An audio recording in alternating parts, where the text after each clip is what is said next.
Speak the charm of me, charm of me, charm of me, charm. There will come a time on the planet Earth when science and technology will be long forgotten. When wizards will rule the world. This is the Arnemancy Podcast. The world is weirder than we know. Join your host, Reverend Eric, and his diverse array of amazing guests in an exploration of tarot, magic, the occult, and the history of Western esotericism. The Arnemancy Podcast exists thanks to the support of generous listeners like you. Please consider supporting this podcast for as little as $1 a month at patreon.com/Arnemancy.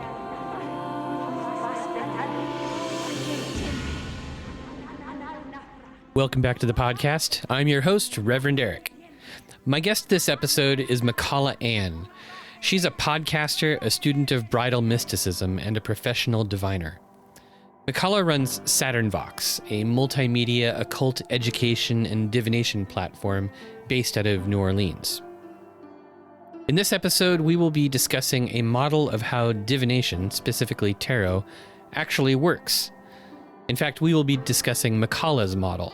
I know I called this episode Intuitive Tarot, but I think that you will find that what McCalla means by intuitive is more complex and nuanced than you might expect. This episode is also the first part of a collaboration that this podcast is having with the SaturnVox podcast. On November 12th, McCalla will be releasing her interview with me on her podcast, where I will go into my model of tarot divination using the art of memory. Be sure to check it out. And by the way, November 12th is also my birthday. Now, it's time for you to grab a beverage and a cozy chair and to settle in for my interview with SaturnVox's McCalla Ann.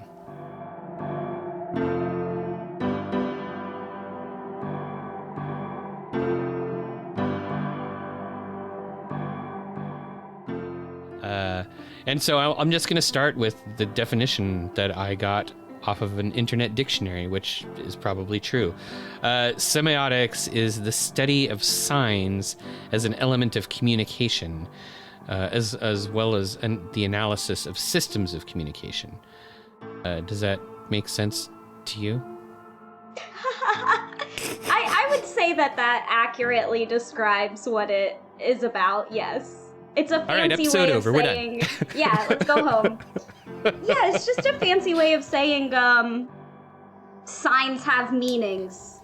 Almost like what hieroglyphs are, you know? So kind of like,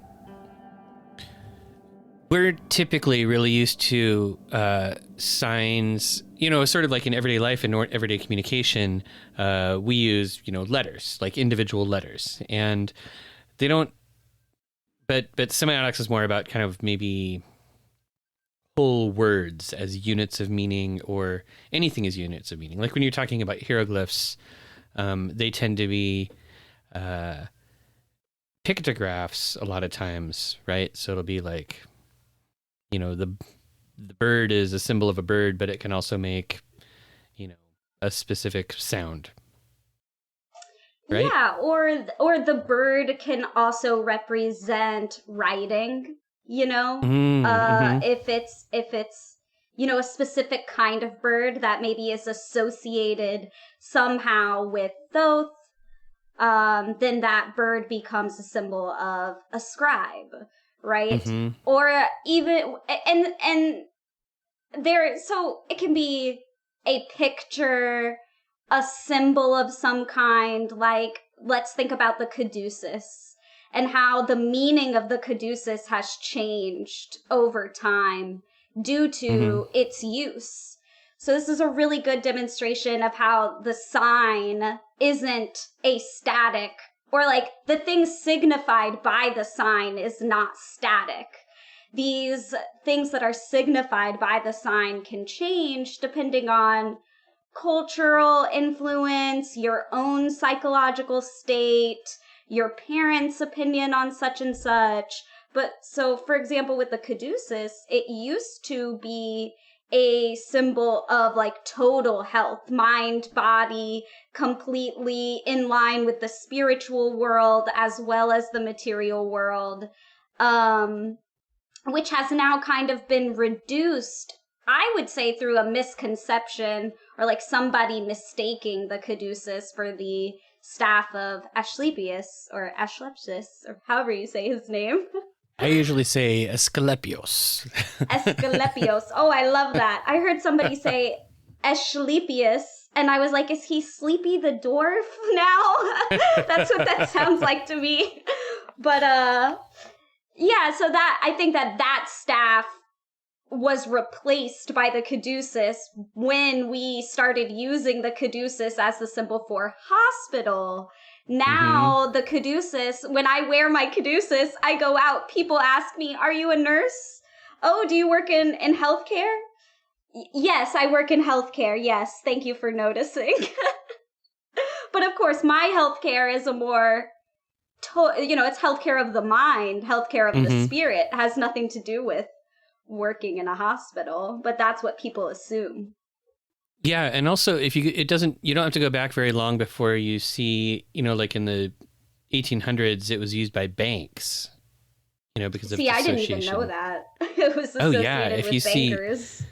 Yeah, I bet you if you look around New Orleans, you can find like an old bank that has Hermes on it. I'm going to go on a hunt for this. It's going to be like geocaching, but better. Okay, and I'm sure you're going to post a picture on Instagram. It'll be like, I'll tag you. Oh no! Then we'll have something relevant for the masses. People will see your caduceus necklace and they'll be like, "Are you in healthcare?" You're like, "No, I'm a banker of the soul." Oh gosh, I love that. But yeah, there are so many signs that change over time, but even signs that can be considered different within a friend group. For example, like let's say the Apple icon. In the same friend group, that can make somebody think of wealth, status, luxury. The other person, maybe they have like a less materialistic mindset or they're very anti-capitalist. They look at the Apple logo and they're thinking like, eat the rich, instead of, oh, that's something to aspire for. It becomes a symbol to aspire against. So it all depends on your own psychological disposition sometimes as well. Yeah, and actually, even more interestingly, like, you could have a religious interpretation of the apple. Somebody could look at it as the fruit from Genesis. Somebody else could even be looking at it as, a symbol of health. The apple a day keeps your banker away or whatever. However that old saying goes. Yeah. So then that kind of view of almost kind of like discrete symbols can be really interesting in a tarot card because one card can have like a bunch of stuff going on it, Yep. Do you then, so when you're looking at a tarot card, how do you then figure out what the heck the symbols mean? How do you know where to start? Is that too broad a question?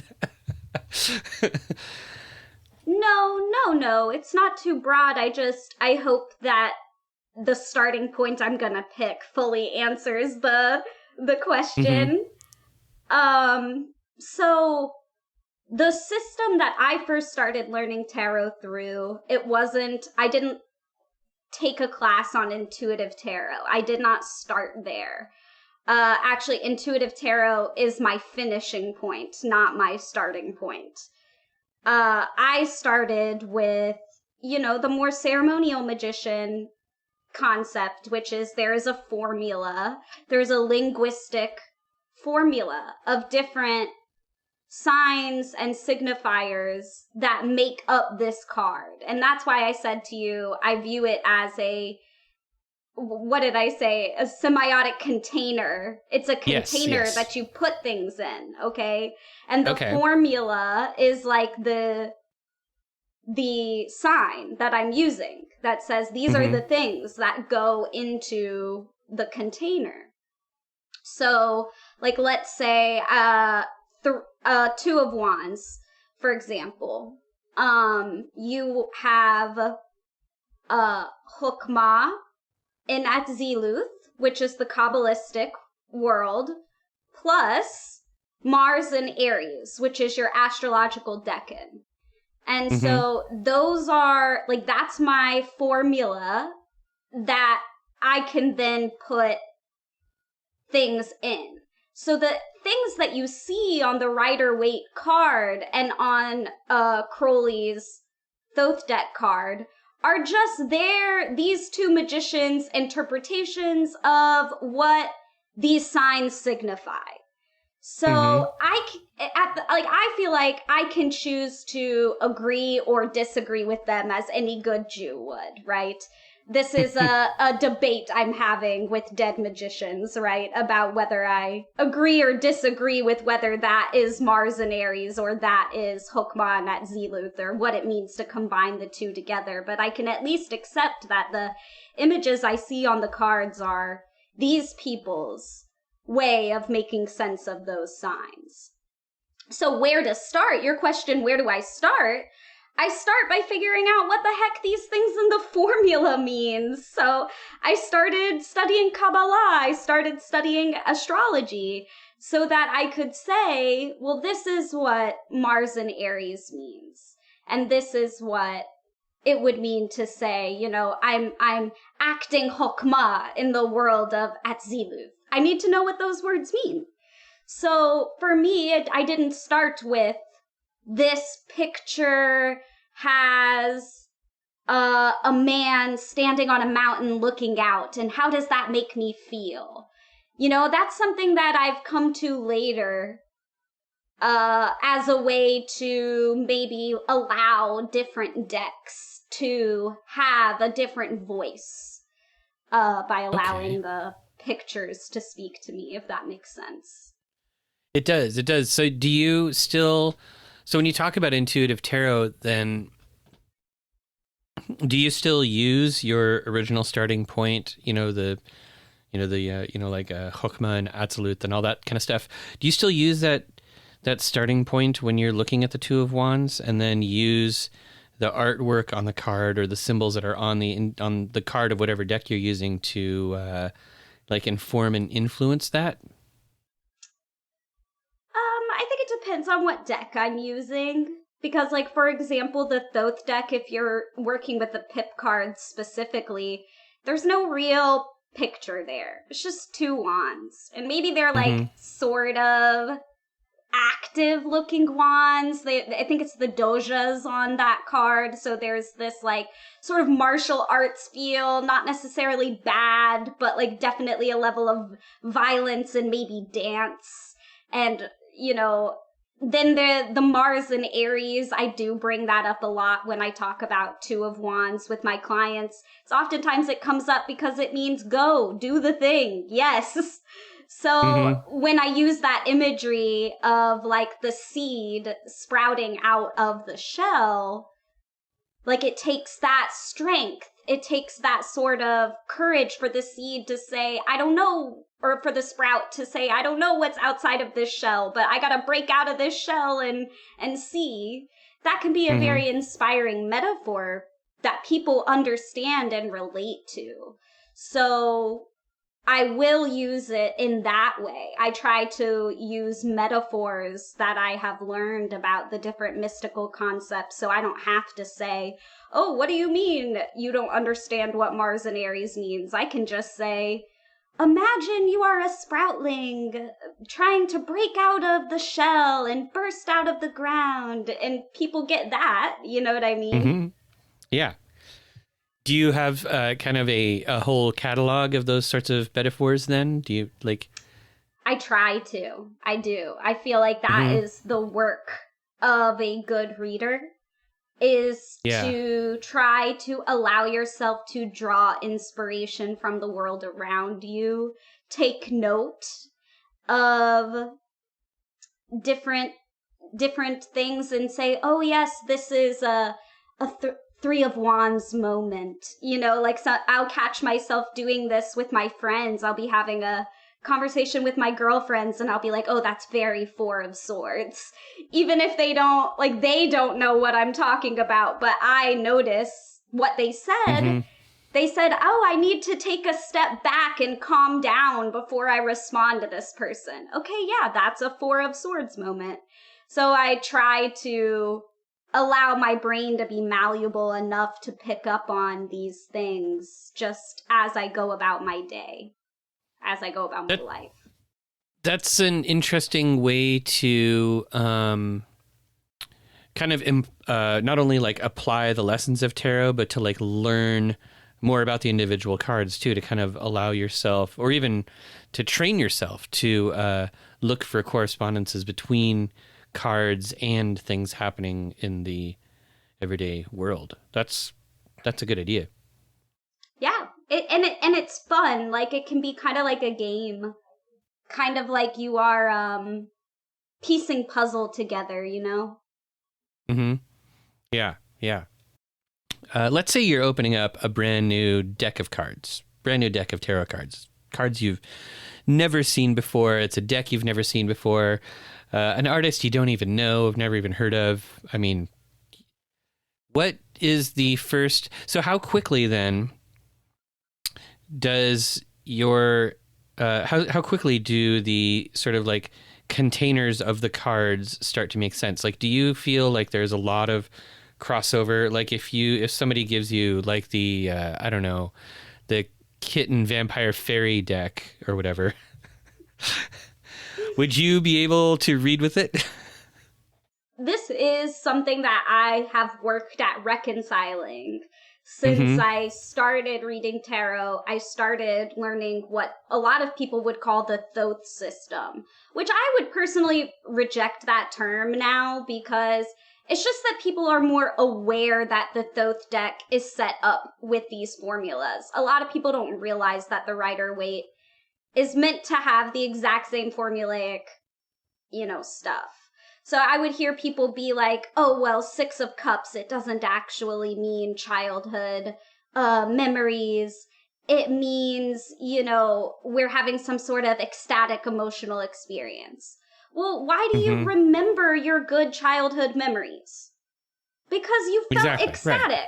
That's why you remember them years later. That's why they're nostalgic. So it's the same in both. I will, maybe say something controversial. No disrespect to any of the beautiful, beautiful decks that are out there that have been modeled off of the Rider-Waite, or maybe somebody was just like, whatever, I'm going to make beautiful fairy vampire kittens on every card.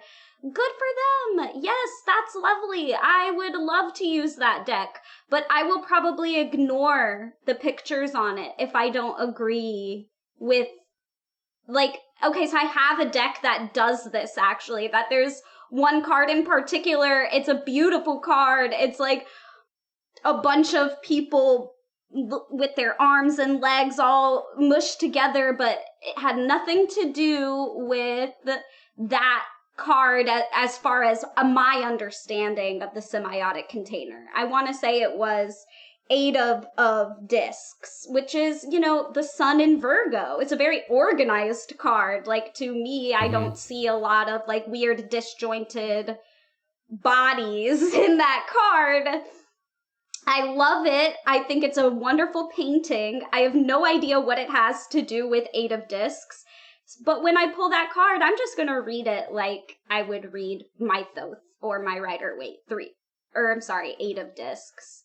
I'm not going to try to come up with something that has to do with people being squished together, because that doesn't match my personal understanding of the Eight of Discs. So in that way, I find it harder to connect intuitively. I'm no longer using my I'm no longer using the deck or the deck spirit to be the intuitive guide. I'm using like my own tutelary spirits and like divinatory packs that I've made to help at that point, if that makes sense.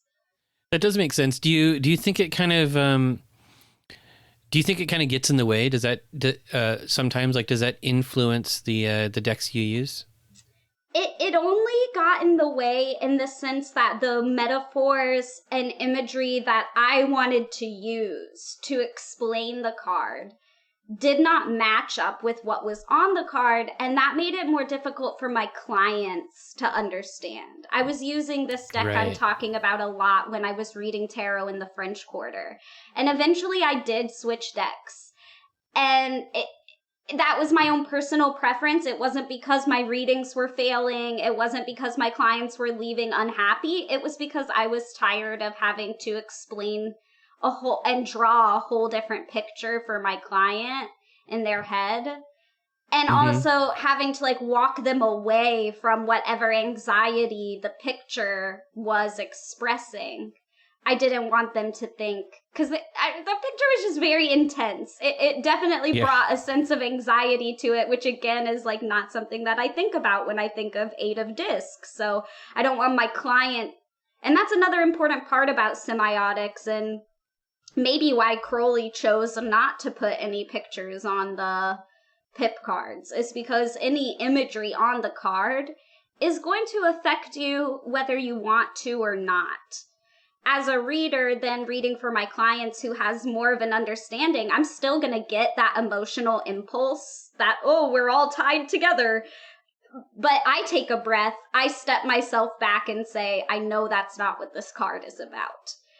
And then I have to guide my client then out of that anxiety and to the point where I want them to be. So in that way, I do find it difficult, yes. You know, it's reminding me the idea of using the cards as semiotic containers, but also kind of having like a fallback to sort of like a system that you use. It's reminding me of an experience that I have with a lot of cards, where I will look at it and I'll be reading it for the client, and then I'll be like, oh yeah, and in the Rider-Waite deck, this has the picture of blah blah blah on it, and it means. And, I've always thought of this card as meaning this, but it doesn't necessarily match the artwork of the card in front of me. And that, now that I'm thinking about it, that's kind of bugging me. It kind of makes me feel like I need to be a little bit more flexible with some of the decks. And I need to be a little bit more critical of some of the decks that I use.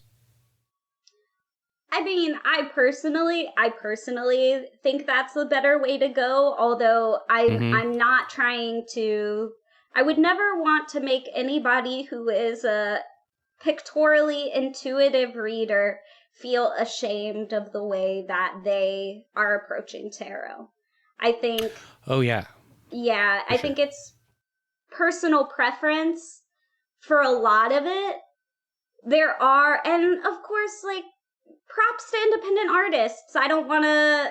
What can we as magicians do to unpopularize tarot?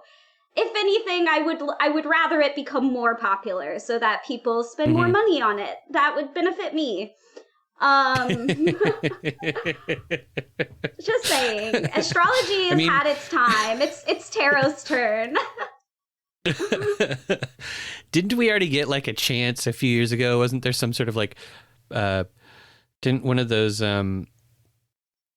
brands that like markets to teenage girls release some sort of like tarot deck kit or something?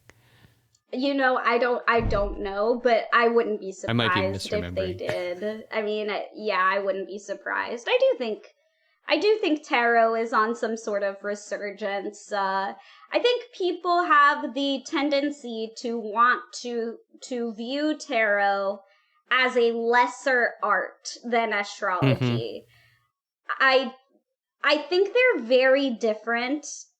I think there's a lot more math involved in astrology. So like if you're, and I think, to some degree, even though I think they're both lifetime, you'll basically be a student for your entire life. There'll always be more to learn. But astrology is arguably more complicated, but tarot, I think, uses that deeper sense of intuition and the ability to discern what emotions come up from the sign, what comes up from the picture, those sorts of things. I don't mean to say that astrology doesn't do that as well. I just feel like because there's less guided information or like less tips and tricks and techniques, there's no 500 different techniques to figure out the exact meaning of the birth chart that can be agreed upon by multiple different astrologers with tarot. Oftentimes, I don't even think that two different readers should be reading each other's spreads because of this semiotic difference. Your emotional mood, your engagement is going to affect the way the cards speak to you. I actually really, really agree with that. There are a lot of internet forums and stuff where people will be like, I need help interpreting this reading, and they'll have their cards out there. And I always look at it and I'm like, how am I supposed to do that? Like, I wasn't there. Yes. I'm not really certain that the cards have a divinatory power that is separate from the diviner. I think that the diviner needs to be the one there. I think that they act as sort of like a connection between something that you can use to communicate with the client and whatever, divinatory astral juice is happening in the unseen world. No, yeah. I think I know what forum you're talking about. So I think there's only one. I could be wrong. Well, I was actually just thinking of Reddit. Oh wow. Okay. So I think there's way more than one. I've seen it on Facebook groups. I've seen it on Reddit. And I'm even on like a Discord server where people post their stuff every once in a while. They're like, I need help interpreting this. And I'm like, I'm out. Yeah, there's one online. It's like called tarotforums.com. And I actually think it's lovely. It's very well, like, they're very respectful. It's not like a catty internet forum like one will remember if you were blessed and or cursed to be on the internet in the early 2000s. But it's interesting because I'll read through, people be like, what does this card mean in relation to this question? And every single answer is just a little bit different. And they all are kind of bringing in the person writing's like own life experiences. They'll cite readings that they've given. They'll be like, what does it mean when I get X card for how a boy feels about me? Oh, well, when I pulled that card, it meant he was disinterested. But you'll see a completely different person say, oh, I pulled that card because he was just so interested, but was afraid, and so he didn't want to approach or whatever, and it's just, I think that those forums in and of themselves are a very good example that no reader actually views any one card the same. The interesting thing is those similarities. That's what I find interesting, is what are these key similarities that they're pulling from that make them think this card means X. Like I'll think of one for example. I saw somebody say, and this one, like for me personally, I didn't like this. I don't want to say that they were wrong, but they pulled the world for how somebody felt about them. Okay, from a Thoth understanding, I'm thinking they're walking away. They're moving on to something else. Yeah. Because it's cycles. It's a cycles card, right? Here's the interesting thing about the sign and the signifier. This person pulled the world and they thought, he thinks the world of me. He thinks I am his world. Two completely different interpretations of what that card might mean. And I would say both are equally valid, maybe for different reasons. One coming from this more semiotically, formulaic perspective, one coming from the image, what that word, the world, means to the person, you know. But also, there is some sort of, I could make that person's, well, he thinks the world of me makes sense in my own understanding of the universe card. If it is Tav, if it is the ending and beginning, maybe they're ready to end some bad life habits and start changing so that they can better bring me into their world, or have a dance with me, because the woman is dancing on the card, right? So Right. So it doesn't have to be, oh, they're thinking of walking away and moving on to something else. It could mean that he thinks the world of you. That just isn't how I would have thought of it right off the bat, you know? Yeah, it's a little on the nose, in fact, isn't it? It's kind of like you see the world, just seeing the word the world, and instead of paying attention to the symbolism of the card, your first thought is, I'm just going to stick it into this like everyday idiom. Yes.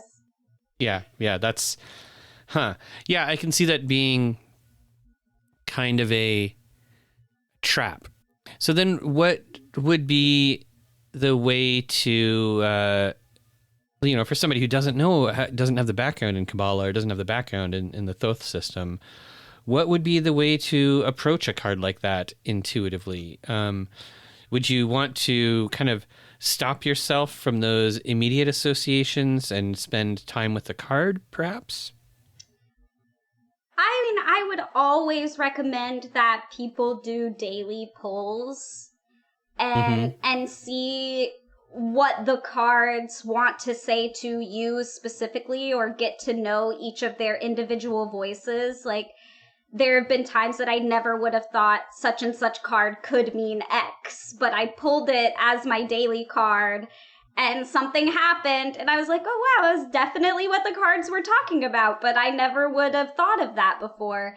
That can be a really amazing exercise to like expand what goes in your container, allowing the cards to teach you instead of you trying to like force some sort of meditation.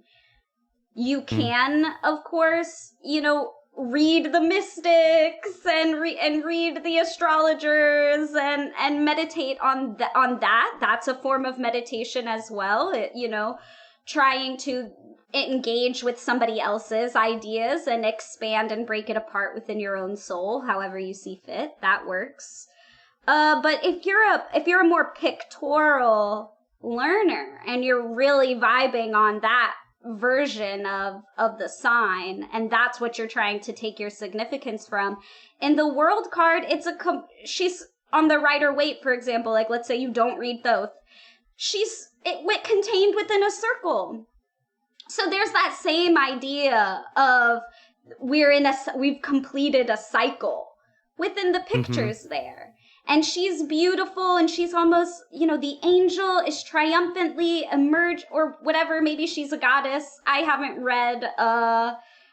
not read Arthur Waite's booklet, so I'm not an expert on what he thought every image was meant to represent.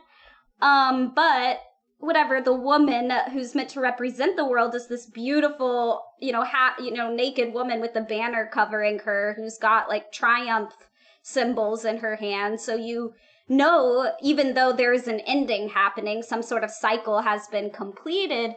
It's completed in full growth. It's completed in full beauty. It's successfully. You could even.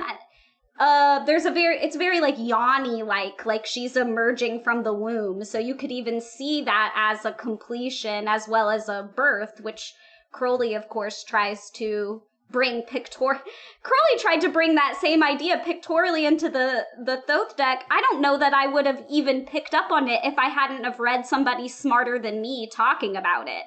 Like, pictorially, I never saw in Crowley's image that he was trying to represent the Vesca Pisces and the birth and unfolding of matter in that card. That took a person smarter than me. That was me having to meditate on somebody else's insight, not something I pictorially picked up on my own. But yeah, that idea is in both cards, Yeah, I'm very inexperienced with the Thoth deck. I think I got my first one like just a couple years ago, like maybe just before the pandemic, and I got a little tiny one. I like the tiny ones because it's easier to shuffle. Mm-hmm. Yeah, yeah, me too. But I guess I just haven't spent a whole lot of time with it. There are so many tarot decks. You kind of got to pick your battles. Yeah. But one of the things that I thought was sort of interesting when you were describing the Rider-Waite deck, you were talking about, like the symbols of triumph and kind of like victory and stuff. Like that's something that isn't necessarily like really common knowledge anymore. Like those are symbols that might have been much more well known a century ago. Mm-hmm. But it does kind of outline how you're not going to be getting kind of like the full effect of what's going on in a tarot deck unless you are familiar with the culture that produced it, right? Which is sort of like part of the semiotic bucket or container. Yes. And I think that is, in one way, I wouldn't say it's a flaw of this like the rules of pictorial communication, if you want to call it that, that there does seem to be malleability. Not just, like we spoke earlier, not just within your own friend group, but in the Apple icon, does that inspire me to feel envious or aggressive, or proud of myself for owning one, whatever. But, things like the caduceus. There's a really good modern example of that in things like the icon of the floppy disk being the universal save symbol. But no one in Gen Z, who are honestly better at the internet than I am, even know what a floppy disk is. They just see that button and they don't have any association to the object. They just know this button means save. Eventually, that will be probably redesigned and there will become another universal image that represents the save icon. And if you were to make a tarot deck, some sort of oracle deck right now and use the picture of a floppy disk to represent save, 100 years from now, somebody's going to need a book to explain to them that that's what that picture means, because there won't be any floppies. That is true. That is very, yeah. God, I haven't seen a floppy disk in a really long time. I almost want some now, and I want to make some weird costume out of them, because it's not like they're functional as like a tech object anymore.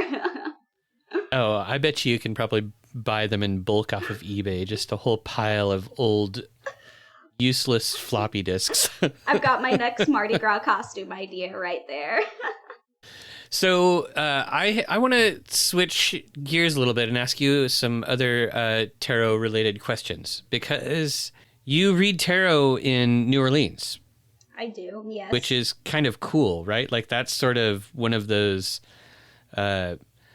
tarot or divinatory destination spots. Like you must have an interesting culture around tarot that you could engage in anytime you wanted. Like what's it like there? How's the tarot? Tarot is a huge part of the culture here, for better or for worse. It's not that it has anything to do with Haitian voodoo, but because of Haitian voodoo, or not even Haitian, because Cajun is what I was trying to say. Cajun voodoo versus Haitian voodoo. Anyways, it has nothing to do with that, but because of that, New Orleans has this like special quality where people will just accept any kind of magic as like rightfully belonging here. And so in that way, I get a lot of positives in that none of my peers think it's weird that this is what I do for a living. I don't have any it doesn't matter that maybe they don't do magic. They don't know anything about magic. They don't know anything about tarot. But what I'm doing, not weird. Not even, it's casual. It's cool. They probably have other friends that do it. So there's that aspect that's nice, is like, you know, when you're used to being an outcast, to no longer feel othered, or to like be in a community where you're like not being made to feel othered for are not societally normal choices. That's amazing.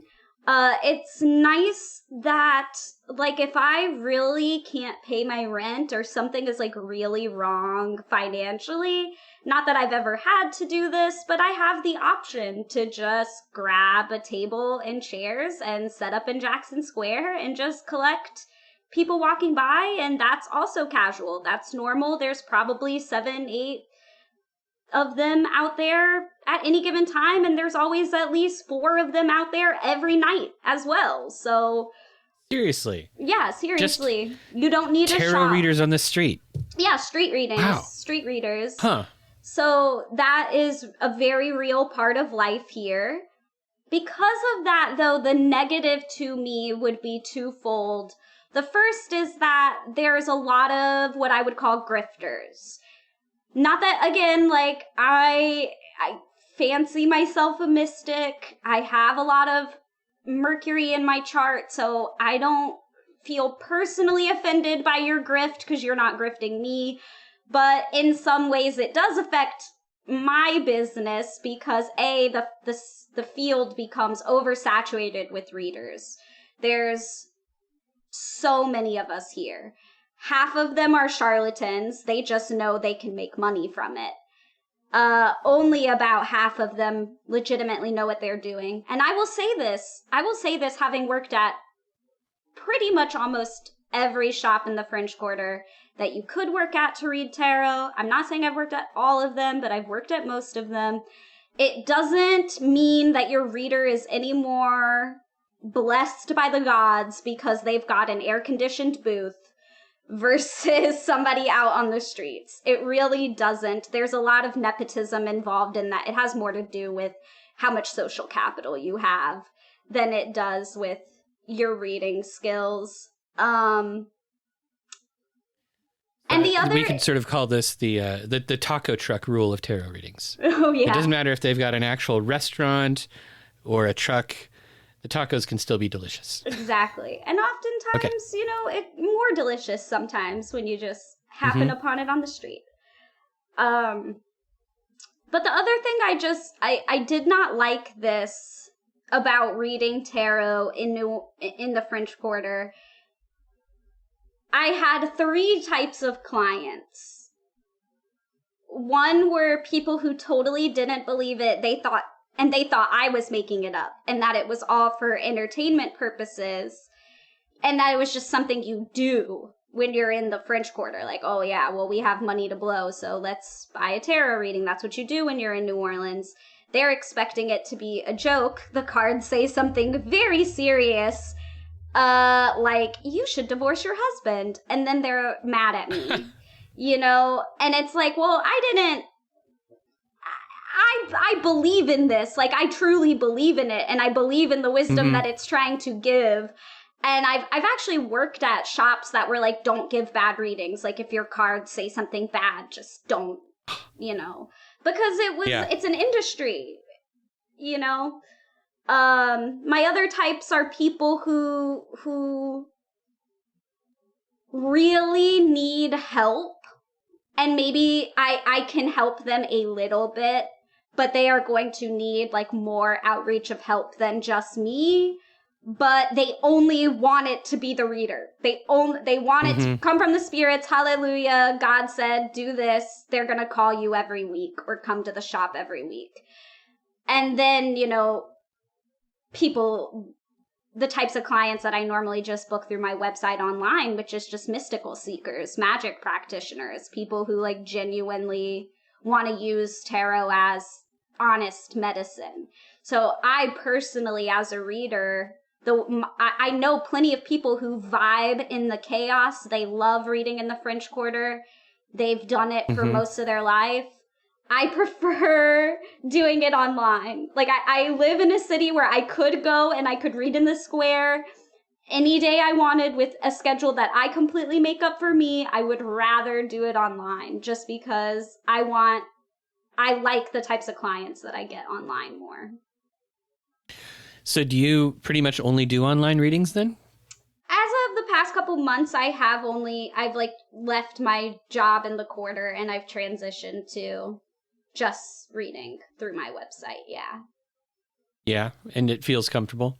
It feels very comfortable for me. I'm less stressed. Again, like, I have plenty of lovely friends who still work in the Quarter and they love it and they do a very good job of doing what they do. I think I just have too much malefic energy in my heart, in my chart. It's hard for me to take a lot of the Taurus seriously. No, I definitely know that feeling. Like the tarot tourists, you know. Yes. I mean, the ones who sit down at the table and like won't work with you at all, you know, with the reading. They're like, I don't believe in this shit, and they just won't. The ones who test you, I'm like, look, I am not trying to sit here just for you to, like, we're not playing a game of test the witch. Like, I'm not even gonna play if that's the game you want right now. Yeah. So, okay, let's see. I mean, thank you. That was useful. I've been really curious about that. You know, when you find, because you know, there are multiple New Orleans tarot readers on the internet, and it's kind of, you know, you stumble across them and you're kind of like, I wonder what that's like. What's that all about? So, thank you. I now have a better idea. I have never been to New Orleans, I don't think. Oh, well, everybody should come I took at the least bus once. through. All right, I'll be down there. Give me a day. Okay, No. I'll give you a tour. Don't worry. Okay. Yeah, I mean, I think, just want to say, it's bittersweet. I just want to emphasize, like, I'm not all negative or all positive on it. It's just like most things in life, it's bittersweet. Yeah, I can see that. I haven't done like in-person public readings or events or anything like that since before the pandemic shut down, and I kind of miss it. But the other day, I got my, you know, I have like my tarot gig bag, and I unloaded it. Like, I hadn't used it in over 2 years, and I was kind of like, I could probably use this bag for something else. And I unloaded it and put stuff away, and it felt kind of weird. Did it feel liberating at all? I guess it felt like, yeah, in a way liberating, sort of like I wasn't waiting for something to fall into my lap. You know, I mean, I hadn't gone out looking for a place to do readings in person. Yeah, I guess it felt a little liberating. I also think it felt like sort of a start to cleaning. It's my office is a little bit of a mess right now. Why does purification rarely feel good? Because it's so much work. So accurate. So accurate. Where's that world card? I actually pulled the world today as my daily draw. Oh, interesting.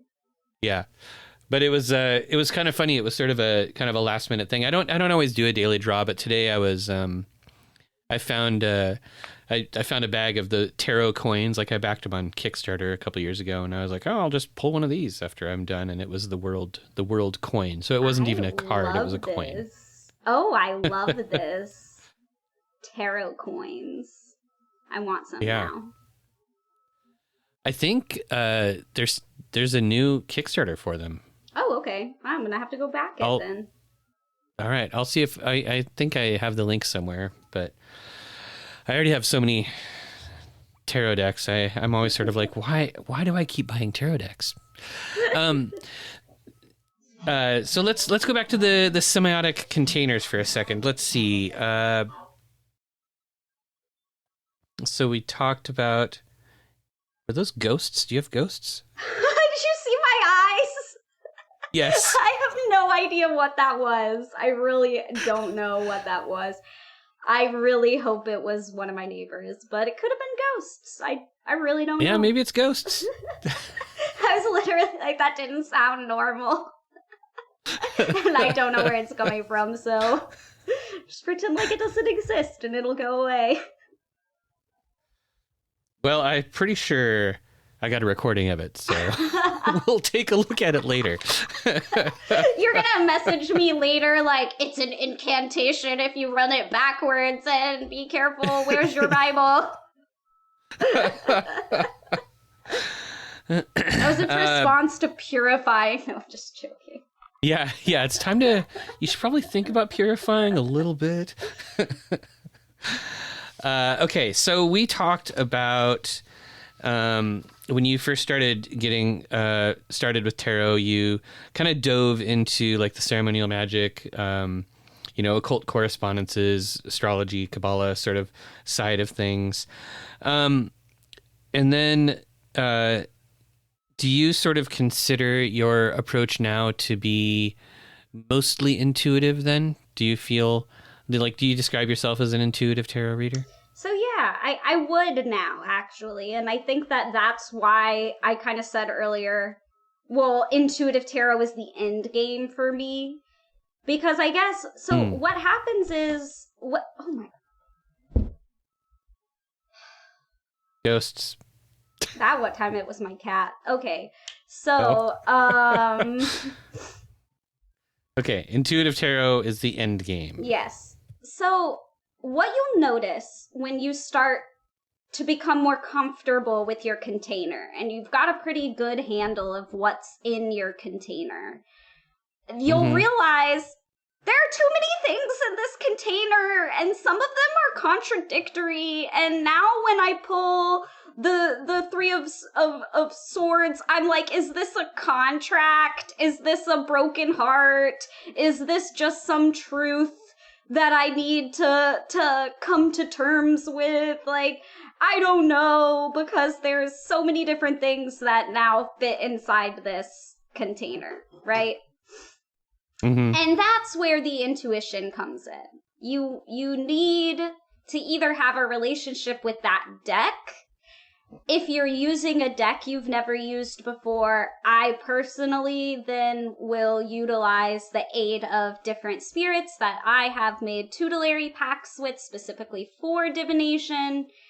I really recommend that for any magic practitioner who is taking tarot seriously, especially since being able to divine for yourself becomes increasingly difficult the more you want certain results. And when we are doing, all good magic is sketchy magic. So when we're doing sketchy magic, we want to be able to pull our cards and feel more grounded in the reality of what we're observing, of what's happening internally and externally. And so, yeah, making pacts with divination spirits will help with that if you struggle with you feeling disconnected from your own intuitive abilities, or you notice, I'm really good at intuitively knowing which of the various, things in my container it is when I'm reading for clients, but not for myself, whatever. Sometimes I do find that, like, if a certain spirit says, I like this deck, this is the deck I want you to use for me. And I have had this happen at least twice, where my spirits have said, this is my deck. Then I maybe will be more like the picture on the card. is probably louder than if I just went to Barnes and Noble and bought the pretty deck I saw there, or bought the deck off Etsy or whatever, and it's my first time using it. I don't know that I would always feel comfortable using the picture personally, but especially once a spirit has claimed it, I'm like, now that picture has more meaning. So I don't know that everybody does it the same way I do, but that's a lot of how I do it. Okay. Yeah, that makes sense. I mean, I do have a little bit of a different approach, but we're not going to talk about that here because I'm going to come on your podcast. Yes, exactly. And talk about it. So I'm looking forward to it. Yeah, I think that'll be fun. Yeah, I think that there's kind of a lot to explore just in that sort of idea. You know, you move from the semiotic container idea, the idea that it can sort of be overloaded or too full for cards, where maybe it even needs to be segmented, right? Where you might have, you might be pulling your Three of Swords in a particular deck and being like, I am not using any, ceremonial magic for this. It's going to be all astrology, or it's going to be all Kabbalah or something like that, to this concept where, the tutelary spirit or the divinatory spirit might move you to select various things from that container no matter what. That's, I guess there's so much going on in there that you might have to call yourself an intuitive reader, huh? Yes. Just knowing which bucket to pull from. Yes. And I think like that's really what you're striving for, is this like submission to the spirit or spirits or God or whatever the otherworldly force is, the daemon, the noose. Submit, and allow that to then bring up of its own accord out of the wellspring of your understanding of that container, because it's an interdependent relationship. The spirit knows what I've put in the container, okay? And then it will bring up from the wellspring of that knowledge into the forefront of my mind the version of that card that it wants for this reading. And I am the type of person who does this very well for clients and very poorly for myself. In that I'll just start talking, I won't even know what I'm saying. Words are just coming out of my mouth. Sometimes I'll look at a spread and I'll be like, I have no idea what I was trying to say. But I start talking about it, and before I know it, they're crying. The reading was very moving to them. And then I won't even remember what the reading was like an hour later. And that to me it was spirit. It's all this ability to channel what the spirits want to say. And it's like a joint project between me and my spirits. And that's why it takes a lifetime. That's why there's always more to learn, always more to put in your container, always deeper into trust that I can fall. Like, I still can barely read for myself, frankly. And I try not to, because it just confuses me. I do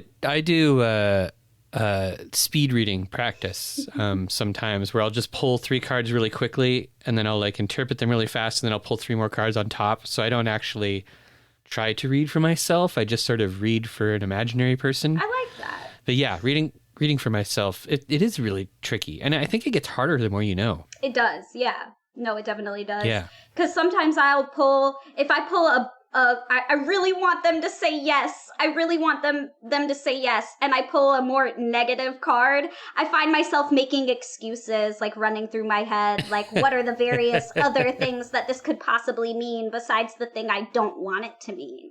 How can I spin this in my favor? That's when you get on the tarot forums and you're like, hey, everybody. See, you caught me. No, I think I've gotten to a point in the past year or so where I just don't even really try anymore. because it's arbitrary. I'm not good at it. I hope to one day be good at it, but I'm too invested in my own desires. I haven't detached from my ego enough or whatever needs to be done for me to, because I can't, the issue is I cannot submit. This is like I'm trying to like converse this mystic idea of submission to God and that being true liberation and the true ability to do intuitive divining, because you don't want the thoughts of your mind to get in the way. And when I am reading for a client, I don't care. I half the time don't even know you. Whether it says positive or something negative, I'm comfortable being a mediator between you and spirit right now. When I'm reading for myself, I'm invested. I have things I want it to say versus things I don't want it to say. This is a bit different than just pulling one, if you're doing meditative readings, which is like, what energy should I meditate on today? Or what is my card of the day? Is a little bit different than saying like, should I do X or Y? Which is when I first started reading, I was so guilty of trying to ask my cards every decision I needed to make, because I'm a Gemini rising and I'm very indecisive. Let the spirits answer for me, but they won't, because it doesn't work that way, or I'm not practiced in meditation enough for it to work that way. I don't know yet which is true. Yeah, I guess I hadn't really thought about that before. I mean, I always tell people who are first starting out that they should draw cards and meditate on them. But like, even when I drew the world coin today, I wasn't thinking of anything in particular. I was like, what tarot card should I be thinking about today? I don't really consider it to be necessarily divinatory. At least I hope not. I'm not planning on doing any world-based things today, and it seems like that could be a bad omen to be sneaking up on you. Yeah, I wouldn't. I mean, it's one of 3 ending cards, so I get it's the best of the 3 ending cards. So it just depends on where you're at. Some days, maybe it's a good thing. Some days it's a bad thing. But the question that we ask is very important. Like, you're asking, what card should I meditate on? So it's not divinatory. It's just saying, this is what you should meditate on. This will be good for you psychologically.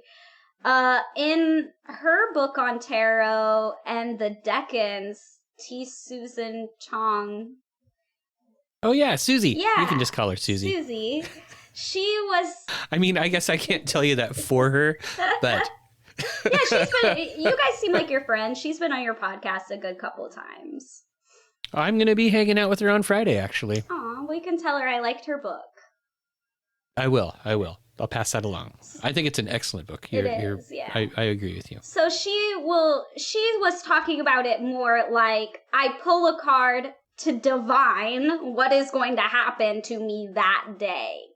And so it was very much a divination. So it's the question matters, And I think that they can give you different insights into the card. When I'm meditating on a card, I'm tapping into its spiritual value. What is it trying to teach me on a spiritual level? When I'm asking, what's going to happen to me today? And I pull a card and I choose not to interpret it. I choose to just go my day and sit down at the end of the day and meditate. What happened to me today? And how might that match up with the card? That's a completely different exercise. Mm-hmm. And I think they're both valid. They both give you, one is more like, what's going to action happen in real life? What does this card represent, palpably?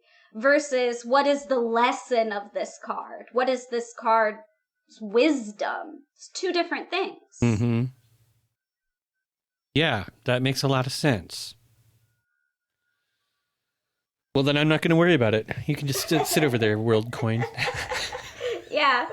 I'm not trying to end anything today, but I'll think about it. I'll think about ending things.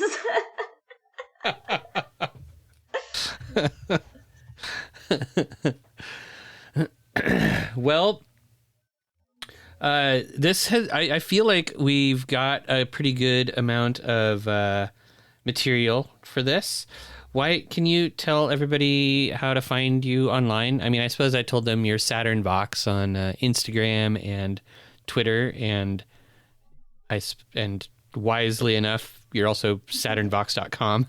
Yeah, it's super easy for me. I almost named the podcast something else, but then a very wise friend said, "You already have a brand."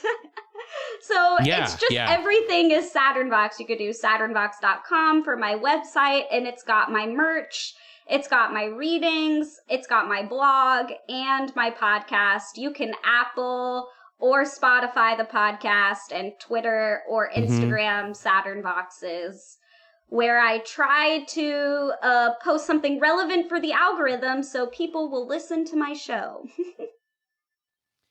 Yes, it's a good show. I listened to it. Oh, wow, thank you. And you're welcome. And you're getting ready to start a new season, right? Or you're starting up episodes again. Yeah, I just started the new season, so I'm 2 episodes into season 2 right now. It's pretty exciting. Cool. And you've had some really, really interesting guests lately. You had Lon Milo Duquette, and you had Brian Wilkins. Those are your 2 most recent, I believe, Yeah, right? those were the 2 season 2 guests. We're both delights. Yeah, getting Lon Milo was such a joy. He was so funny. And getting a chance to talk to Brian about his newest book published through Reveler Press was also a joy. I've been very blessed by the people who have agreed to be on my podcast. I was really not known in the occulture world, and a lot of them said yes anyway, which just goes to show the depths of humility of a lot of my peers. And it's been a wild ride. It's been a joy. Well, I'm glad to hear that. I hope that hordes of my listeners, probably fewer than 1 million, but At least one horde, okay? head on over. One horde, just one horde. That's got to be at least 10 people, right? What's the quantification of a horde? Exactly. I don't know. How many orcs travel in a bunch? 12. I think that's... Did you hear ghosts again? I did. I did not hear them that time. Okay, something is happening in my apartment right now. Well, thank you so much for having me on. I'm sorry about the sound disturbances. Oh, it's no problem. I will I'll take full advantage of them. Well, thank you for coming on. This has been really fun. I'm looking forward to being on your podcast, and it'll give people sort of a chance to get a double dose of us. Yeah, I'm excited. I am really looking forward to hearing your rebuttal responses on my overly academic view of tarot. Mine might be more academic. I don't know. I guess we're going to have to wait and find out. Ooh, But Battle of the Theorists. I can't Battle wait. of the actuallys. Like any good Jew should. Not that you are, but we learn from the best.